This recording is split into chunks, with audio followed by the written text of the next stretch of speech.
Apôtre Nomoja, merci déjà de nous avoir accueillis dans vos locaux. Alors, nous voulons aller très vite. Quel est l'objectif général de ces veillées de prière? Bon, déjà, c'est moi qui remercie, n'est-ce pas, Dienti d'avoir fait ce déplacement, de venir, n'est-ce pas, participer, de vivre cet événement. Je crois que les nombreux téléspectateurs ne seront pas déçus. Bon, déjà, je peux simplement faire un bref aperçu du cadre, n'est-ce pas, qui vous accueille aujourd'hui. C'est la foi par les œuvres. C'est une association qu'on a, avec la grâce de Dieu, on a pu mettre sur pied. Vous savez, le but ici est de pouvoir rassembler, n'est-ce pas, les enfants de Dieu, quelle que soit l'obédience. On a voulu, vous savez qu'aujourd'hui on a plein de problèmes dans la société du fait des religions. On a pensé pourquoi ne pas, avec la grâce de Dieu, déjà l'Esprit de Dieu. Si l'Esprit est en nous, pourquoi se diviser? Puisque nous tous sommes les enfants de même Père. Donc je crois que c'est de là qu'est parti, n'est-ce pas, ce mouvement. Et au-delà de l'aspect religieux ou prière, il y a également cet aspect, ce côté qui fait en sorte qu'on puisse promouvoir les talents, puisque le tout n'est pas de prier, mais le tout également de travailler. C'est également un moyen pour nous de pouvoir sensibiliser ceux qui viennent, afin de les amener, parce que vous savez, il y a beaucoup de gens qui souffrent, il y a des gens qui passent simplement des mois, des années dans la prière, mais oubliant qu'à l'intérieur d'eux, ils ont un savoir-faire. Et c'est également pour nous l'occasion d'amener à ces gens-là à comprendre qu'ils peuvent, n'est-ce pas, s'épanouir, ils peuvent, n'est-ce pas, nourrir leur âme au travers d'un métier, au travers de quelque chose. Pas simplement prier. Donc, la foi par les œuvres est en même temps prière, en même temps ce mouvement qui sensibilise, qui non seulement sensibilise, nous accompagnons même, n'est-ce pas, les membres. Déjà, c'est quoi, ça fait 2-3 éditions, on a l'habitude d'organiser les foires ici, c'est-à-dire les foires où nous voulons vendre ce que nos membres produisent. Et je crois que ceux qui se sont installés déjà à leur propos, et certains que nous accompagnons même pour s'installer à leur compte, au travers des petits métiers, notamment la coiffure, l'élevage et bien d'autres choses, on essaie de les amener. Et je crois qu'ils sont nombreux qui aujourd'hui, au-delà de l'aspect prière, vous savez, quand quelqu'un va à un lieu de prière, on va simplement prophétiser en te faisant comprendre que si ta vie ne marche pas, forcément, c'est qu'il y a un grand-père, il y a un homme. Bon, ici, bon, certains appellent ça le coaching, certains appellent ça le développement personnel. C'est ce que nous essayons de faire ici pour que nos membres puissent, dans la société, puisque l'association est dotée de membres de toutes les sphères de la société, vous partez du haut vers le bas. Donc, et maintenant, au-delà de ces prières, au-delà de ces activités, nous avons donc des programmes de prière. Des programmes de prière qui sont les mercredis, les jeudis et les samedis, je crois. Et chaque fin de mois maintenant, on organise toujours un programme de prière qui fait en sorte que chacun puisse, n'est-ce pas, se remettre en question. Et dans ces programmes de prière, il y a souvent un thème que nous tirons par le thème, parfois bien, c'est un thème du mois. Et le thème de ce mois est la Renaissance. Et lorsqu'on parle de la Renaissance, vous comprenez ici que nous devons renaître. Et cela est tiré du livre de Jean 3 ou 5, où Nicodème qui va venir voir Jésus. Et il dit à Jésus, nous reconnaissons que tu es un grand docteur qui vient de Dieu, alors que Nicodème lui-même ici est un grand docteur des hommes. Donc c'est pour essayer de faire comprendre Jésus que Nicodème dit ici, un grand docteur qui vient de Dieu. Et pourtant, si vous essayez de voir le parcours de Jésus, il n'a jamais fait des études. Donc c'est amener l'homme, à sensibiliser l'homme qu'on peut être un grand docteur qui vient de Dieu. Il suffit seulement de prendre conscience de qui on est. Parce que la valeur que Dieu a mis en nous fait de nous des docteurs, pas à la manière des hommes, puisque Nicodème ici, lui, il était docteur des hommes. mais il reconnaît que Jésus vient de faire quelque chose que lui, le docteur, n'a pas pu faire. Donc, il donne automatiquement le titre de docteur à Jésus. Et maintenant, la Renaissance, c'est quoi? Ça amenait donc ceux-là qui n'arrivaient pas à croire en eux, à croire à leur potentiel, à croire ce qu'ils sont. Parce que vous savez, avec la société d'aujourd'hui, si vous n'êtes pas dans certaines catégories, si vous ne faites pas ci, vous avez l'impression d'être un sous-homme. Alors que vous pouvez être ici quelqu'un, n'est-ce pas, qui est un docteur dans votre domaine. Par exemple, comme vous êtes là, vous êtes docteur dans votre domaine, je suis docteur dans mon domaine. Et si maintenant chacun prend conscience du fait qu'il est docteur dans son domaine, je nous rassure, nous aurons plein de Jésus, c'est-à-dire des gens qui sont capables maintenant de faire un certain nombre de choses. C'est pour cela que le thème de cette veillée est la renaissance. Amener les gens à renaître, enlever en eux les mentalités, les comportements et surtout la peur. Parce que le plus souvent, on n'arrive pas à faire des choses, on n'arrive pas à avancer parce qu'on a peur. On n'arrive pas à s'engager parce qu'on a peur du candidat, on a peur de ce que les gens peuvent... C'est-à-dire l'image de la société. Donc le but, n'est-ce pas, de ce programme d'aujourd'hui est que les uns les autres puissent renaître. Parce que beaucoup sont enterrés, beaucoup sont liés, pas simplement par des forces mystiques, mais également par des mentalités et des comportements. Donc, il faut qu'aujourd'hui, avec la grâce de Dieu, qu'on puisse réveiller les consciences. Parce que si nous voulons un pays émergent, il faut que les gens prennent conscience. Moi, j'ai l'habitude de dire, nous ne pouvons pas prier en Afrique, au Cameroun, mais nous sommes les derniers. Pourquoi nous sommes les derniers? Parce que les gens ne prennent pas conscience de leur potentiel. Et c'est ça qui fait en sorte qu'ici, au niveau de la foi parisienne, qu'on essaie donc de réveiller ces consciences.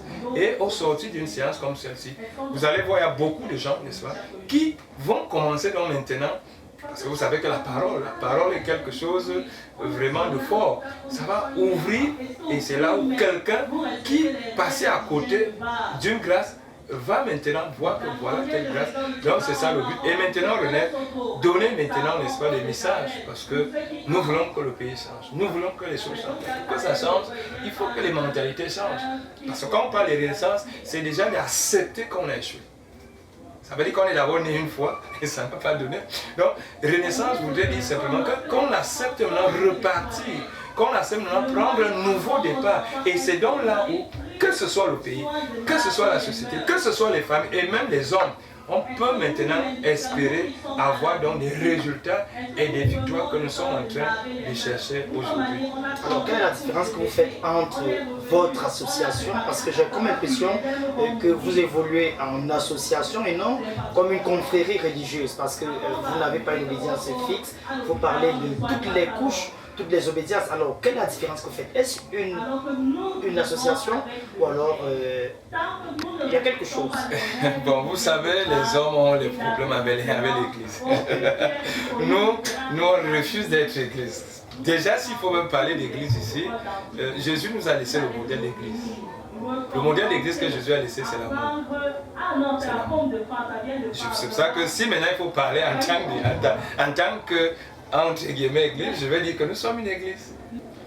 Donc, vous savez, la différence qu'on a voulu présenter ici, c'est quoi? C'est que dans chaque obédience a ses partisans.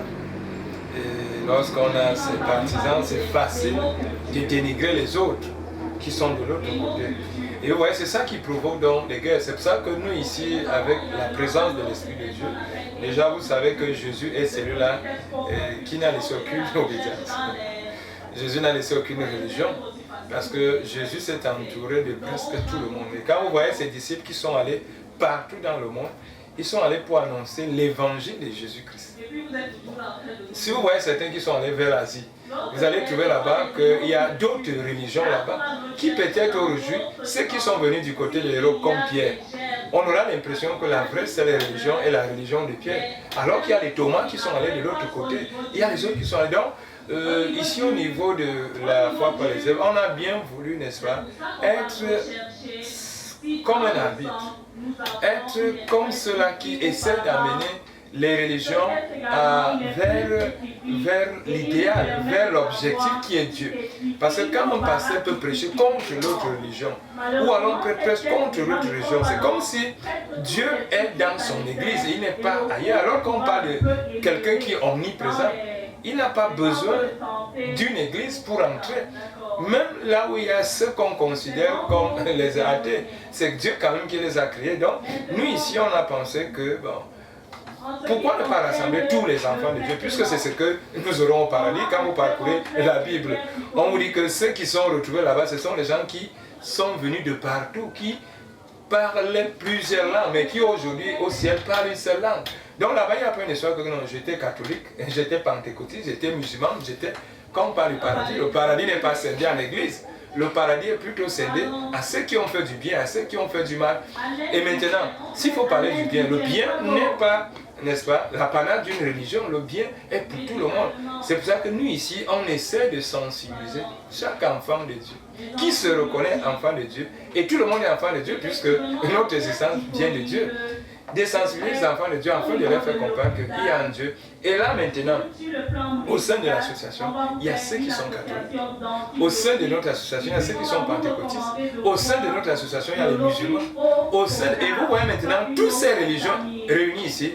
Quand nous allons prier le Je vous salue Marie, vous n'allez plus voir le pentecôtiste dénigrer, n'est-ce pas, Marie. Pourquoi? Parce que étant ici, il a déjà reçu notre enseignement et il a vécu quelque chose qu'il n'a pas vécu dans notre église. Quand nous allons maintenant faire notre prière, le catholique ne va plus aller comme pour dire que non. Ça c'est la prière des gens des églises. Pourquoi? Parce que le message que nous donnons fait en sorte que les gens soient tolérants, que les gens puissent être conciliants et que maintenant on puisse tous adorer Dieu. Puisqu'on dit le monde viendra où les vrais adorateurs vont adorer Dieu en esprit et en vérité. Et non dans une église. C'est-à-dire, vous pouvez être dans une église, vous n'adorez pas Dieu. Donc c'est ce que nous essayons d'appliquer ici, de montrer pour que lorsque maintenant celui qui vient au sein de notre association repart maintenant au niveau de son église, il n'aura plus le même comportement et le même langage comme quelqu'un qui n'est pas encore arrivé ici.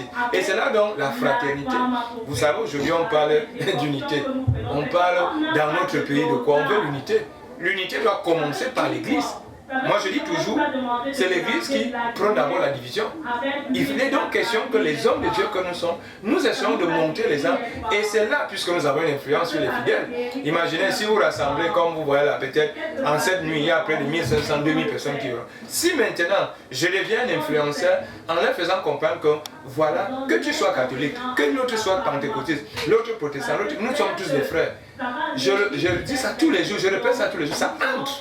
Quand il va sortir de là, il ne voit plus le même langage, il ne va plus aller en guerre contre son frère. Contrairement à un pasteur qui tous les jours va prêcher en disant, vous qui venez dans mon église, sachez que ceux qui sont de l'autre église là, comme ils ne sont pas avec nous, et ils sont du diable, et nous sommes de Dieu, vous voyez, ça va créer au niveau de la conscience de l'homme, ça va provoquer quelque chose. Et à chaque fois qu'il verra son frère, même s'ils sont même père, même mère, le seul problème c'est que comme ils sont des églises différentes, ils vont se détester. Nous avons ces problèmes dans des familles, nous avons ces guerres dans des familles. Donc, nous ici, nous essayons donc de corriger, n'est-ce pas, ces manquements.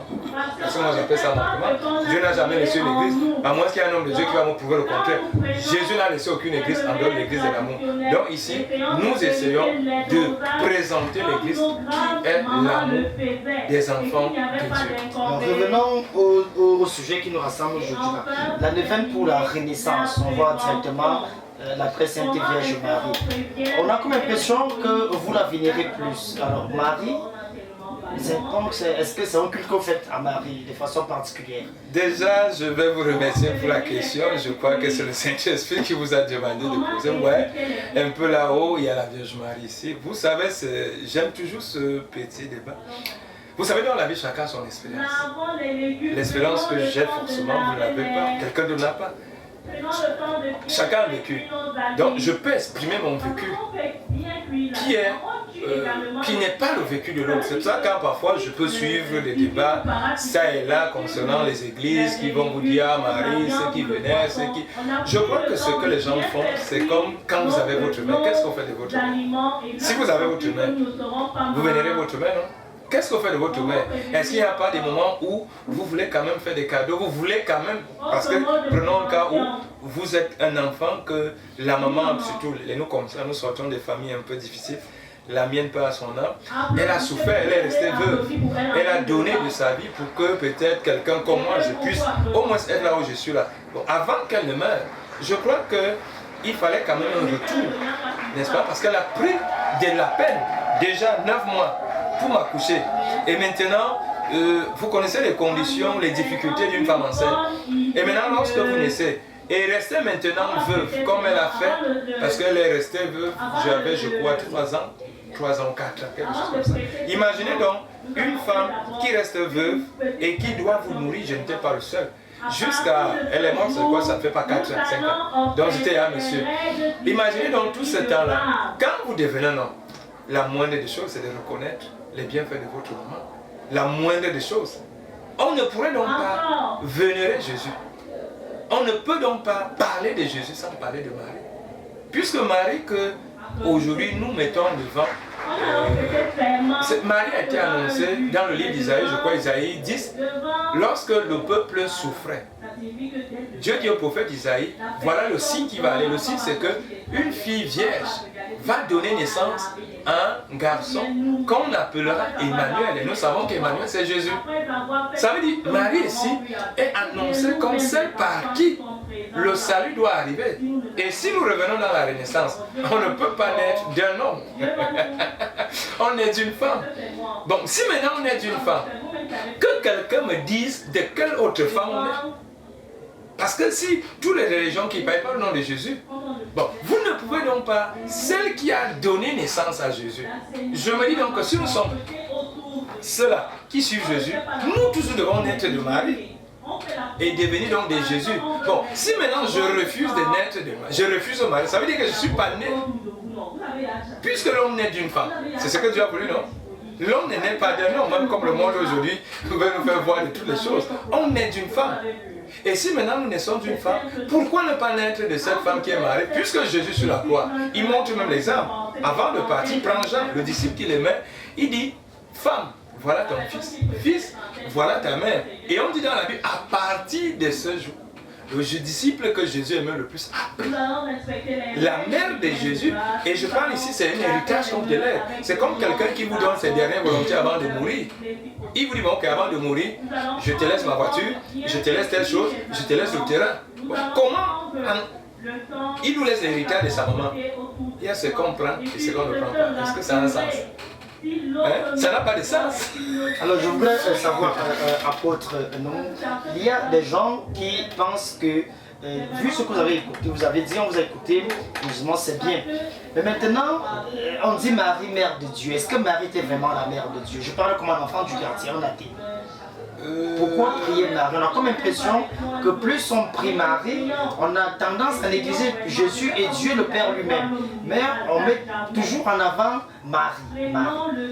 Bon, moi j'aime, vous savez, je suis le prédicateur le plus simple. Parce que vous savez, théologie, philosophie, parfois on peut les gens. Je vais revenir de ce que vous connaissez dans votre maison. Quel est le parent le plus accessible? Ça va pas des parents, il y a parfois la maman paye sur 10 familles, dans 8 familles, c'est la maman qui est accessible. Je pense qu'au moins c'est là, personne ne peut dire le contraire. Déjà, la preuve, là vous êtes en plein travail. Si vous avez des enfants à la maison, ils sont avec qui maintenant? Si les enfants ont les pauvres à la maison, qui ils vont s'adresser à qui là présentement? Quand vous allez rentrer après le travail, la maman a déjà un pas sur vous. C'est la maman qui connaît les problèmes de ses enfants plus que le père, puisque le papa lui sort le matin et il rentre le soir. C'est facile que l'enfant rentre, qu'il puisse dire déjà à la maman que maman, comme tu vois là, voilà, j'ai tel problème. Et parfois c'est la maman qui vous rencontre. Quand vous rentrez le soir déjà même fatigué, quand elle vous sert à manger, vous êtes à table, ou bien vous allez, n'est-ce pas, dans la chambre, vous couchez. C'est là qu'il va commencer à vous dire, vraiment, il y a tel, il a eu tel problème. C'est la maman qui vous rencontre. Parce que vous allez ressortir le matin. Donc la maman joue ici le rôle, c'est un relais entre les enfants et vous le père. Donc la Vierge Marie ici, selon moi, joue le relais entre les enfants et nos pères. Ce n'est pas qu'on la vénère, ce n'est pas qu'on l'adore. Déjà quand vous parcourez même, je crois dans le livre de Jean, aux noces de Cana, qu'est-ce qui se passe? Moi je pense que tellement qu'elle a éduqué son fils, elle a élevé son fils, elle connaissait qui était son fils. Quand on dit que non, aux noces il n'y avait plus le vin, elle allait voir comment une maman s'élève, puisqu'on dit que c'était au plus grand miracle de Jésus.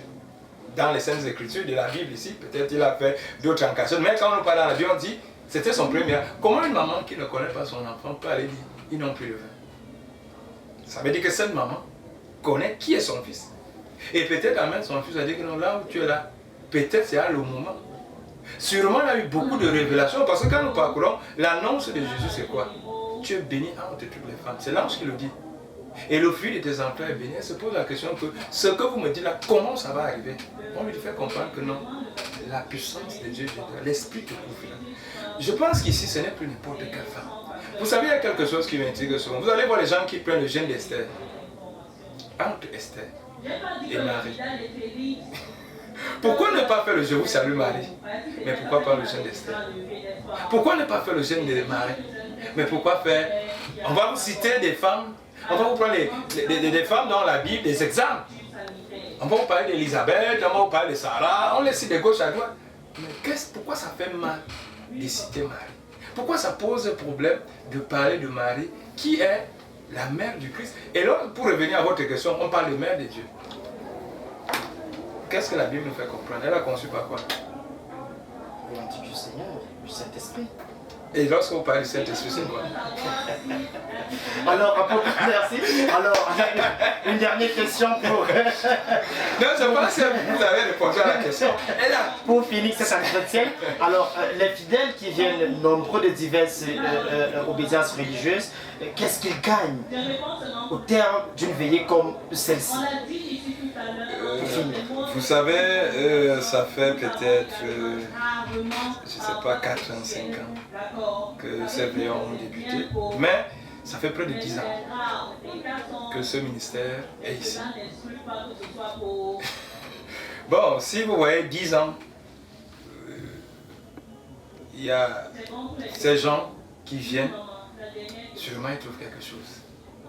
Et tout parce que déjà c'est pas un lieu stressant. Vous savez que lorsqu'on va dans ce qu'on appelle les églises, on a toujours peur de quelque chose. Vous savez, l'argent est toujours le lien de la paix. Vous pouvez passer du cas là, vous demandez aux gens, ils vont vous dire, ils arrivent ici, ils repartent d'ici. Ils ont la solution à leur problème, sans qu'on leur demande un copain. C'est-à-dire, on va dire à quelqu'un, ok, comme tu dois voyager, je viens de déposer 500 euros. Comme tu as un problème de travail, ça n'existe pas ici. Donc vous savez, les oies, je vais les appeler, ils sont parfois à la recherche d'un berger. Et je crois que nous sommes pour eux des bergers.